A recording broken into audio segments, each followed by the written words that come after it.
एक गांव में एक किसान रहता था। वह बहुत मेहनती था। उस किसान के 3 बेटे थे। वे बहुत ही आलसी थे। अपने पिता की मदद करने की जगह वे दिन भर आपस में लड़ते रहते थे। एक बार किसान बहुत बीमार पड़ गया। अब उसे यह चिंता सताने लगी कि अगर उसे कुछ हो गया तो उसके बेटों का क्या होगा। तभी उसे एक तरकीब सूझी। उसने बहुत सी लकड़ियां इकट्ठी की और उनका एक गट्ठर बनाया और अपने बच्चों को बुलाया। किसान ने उन्हें वह गट्ठर तोड़ने के लिए दिया। एक के बाद एक सबने भरपूर कोशिश की, लेकिन उस गट्ठर को तोड़ नहीं पाए। उसके बाद किसान ने उस गट्ठर को खोलकर सबको एक एक लकड़ी दी और तोड़ने को कहा। इस बार सबने झट से अपनी अपनी लकड़ी तोड़ दी। तब किसान ने सबको समझाया, देखो, जब मैंने तुम सबको यह गट्ठर तोड़ने को दिया तो कोई भी इसे तोड़ नहीं पाया, लेकिन जैसे ही उसे अलग करके एक एक लकड़ी दी तो उसे सबने आसानी से तोड़ दिया। ऐसे ही अगर तुम सब मिलकर रहोगे तो हर मुसीबत का मुकाबला कर सकते हो, जो अलग अलग रहकर नहीं कर सकते। यह बात किसान के तीनों बेटों की समझ में आ गई और फिर सब मिलजुल कर रहने लगे। किसान भी बहुत खुश हुआ।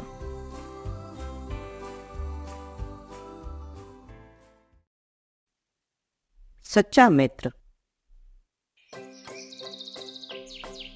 राजू और सुरेश एक घने जंगल से होकर कहीं जा रहे थे। दोनों काफी गहरे दोस्त थे और अपनी दोस्ती को लेकर दोनों ही बातें करते हुए जा रहे थे। जंगल बहुत ही घना था। राजू को डर लग रहा था, लेकिन सुरेश ने कहा कि मेरे होते हुए तुम्हें डरने की कोई जरूरत नहीं, मैं तुम्हारा सच्चा और अच्छा मित्र हूँ। दोनों चलते रहे। तभी सामने से बहुत बड़ा भालू उन्हें नजर आया। राजू और सुरेश दोनों डर गए थे। सुरेश भालू को देखते ही दौड़ गया। मुझे छोड़कर मत जाओ। लेकिन सुरेश भागते हुए एक पेड़ पर चढ़ गया। राजू को पेड़ पर चढ़ना नहीं आता था। वह पेड़ के नीचे से सुरेश से मदद मांगता रहा और कांपता रहा। उसे याद आया कि उसने कभी पढ़ा था कि भालू मरे हुए जानवरों को नहीं खाता है। वह तुरंत सांस रोककर जमीन पर लेट गया। भालू पास आया। उसने राजू का मुंह सूंघा। राजू सांस रोककर लेटा रहा। भालू ने उसे मरा हुआ समझकर छोड़ दिया और चुपचाप चला गया। भालू के जाने के बाद सुरेश पेड़ से उतरा।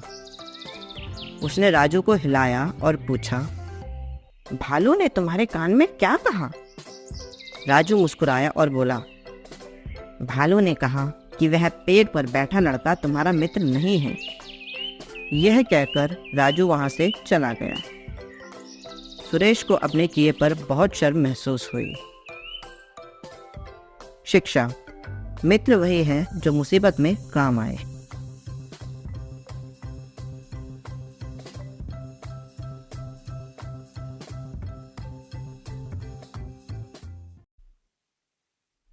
गोलू के बहाने।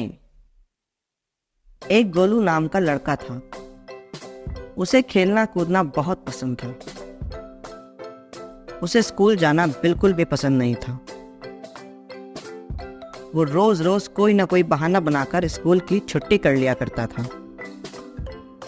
एक सुबह जब वो उठा तो उसका मन स्कूल जाने का बिल्कुल नहीं किया। फिर वो कोई बहाना सोचने लगा और चुपचाप बिस्तर में लेटा रहा।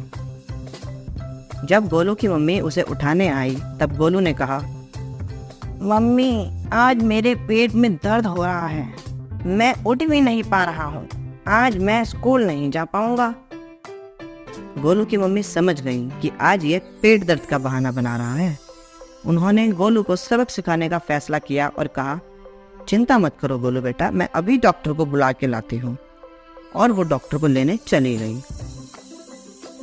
थोड़ी देर बाद जब डॉक्टर आया, मैं तुम्हारे इंजेक्शन लगा देता हूँ, थोड़ी देर में आराम आ जाएगा। और गोलू की मम्मी से कहा कि आज पूरा दिन गोलू को खाने में कुछ ना दे। ये सब सुनकर गोलू के होश उड़ गए। इंजेक्शन को देखकर उसने कहा, डॉक्टर अंकल, अब मुझे ठीक लग रहा है। लगता है मेरा पेट दर्द सही हो गया है। मैं अब स्कूल चला जाता हूँ। और वहां से फौरन भाग गया।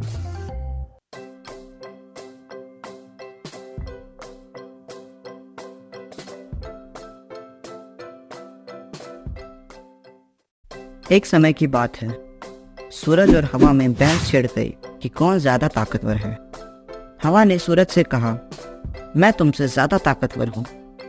सूरज ने कहा, नहीं, मैं ज्यादा ताकतवर हूँ। तभी अचानक उन्होंने देखा कि एक आदमी शॉल ओढ़े वहां से जा रहा था। हवा ने कहा, जो इस आदमी को शॉल उतारने पर मजबूर कर देगा वो ज्यादा ताकतवर होगा। सूरज ने हवा का कहा मान लिया और जाके बादलों में छुप गया। हवा ने जोर से फूंक मारी, लेकिन उस आदमी ने शॉल नहीं छोड़ी। फिर हवा ने और जोर से फूंक मारी। उस आदमी ने अपना शॉल जोर से पकड़ लिया। अब हवा गुस्से में लाल हो गई और उसने बहुत जोर से फूंक मारी।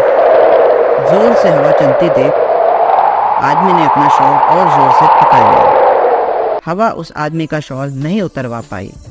सूरज ने कहा, अब मेरी बारी, और बादलों से निकलकर बहुत जोर से चमकने लगा। सूरज के जोर से चमकने से उस आदमी को गर्मी लगने लगी और उसने अपना शॉल उतार दिया। ये सब देखकर हवा ने अपनी हार मान ली और एकदम शांत हो गई।